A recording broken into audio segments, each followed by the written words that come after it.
Sa gilid ng Osmeña, amoy usok at alat ng pawis. Kumakapit sa pader ang init, kalansing ng bakal sa hangin. Sa tapat ng Kapitolyo, mata ng tao nakasabit sa liwanag, pero may guhit na darating. Poste bubong harang sa tanaw. Luma ang bato, tahimik ang bantay na rebulto. Bagong daan ang umaatungal, dumaraan sa mismong noro. Hindi lang kalsada, hindi lang hintuan ng sakay. Kapag humarang ang bakal, saan pupunta ang tingin ng bayan? Sikip ang tanaw, sikip ang tanaw. Sa kabilang mesa, papel na may pirma, kulubot ang gilid. Hati-hati sa pondong panggamot, doon umiinit ang bibig. Sa malayo manggagaling ang hatol, sa hatian, nasa lalawigan ng timbangan. Nasa lupo ng bilang, alkalde pinuno kanya-kanyang kubirto sa pinggan.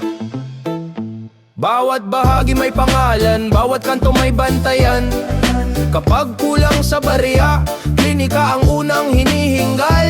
Habol ng pila sa umaga, hanggang gabi nakasandal. At sa Mandawi, kumikislap ang mga bilang sa pahina. Parang ilaw sa tindahan kapag gipit na ang kita.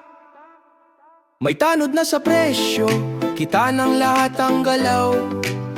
Palengke at istante, hindi basta makakalusot ang dayaw.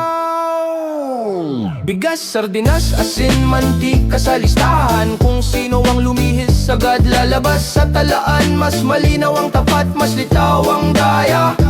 Pero mas masikip din ang dibdib kapag tumataas ang halaga. Sikip ang tanaw, sikip ang tanaw. Sa bangketa may barya akong pinapit sa palad. Dumadaan ang gabi sa ilong, amoy mantika at alikabok. Sa dulo ng kalsada, ilaw pa rin ng Kapitolyo. Pero may anino ng bakal na humahaba sa mata ko. Sikip ang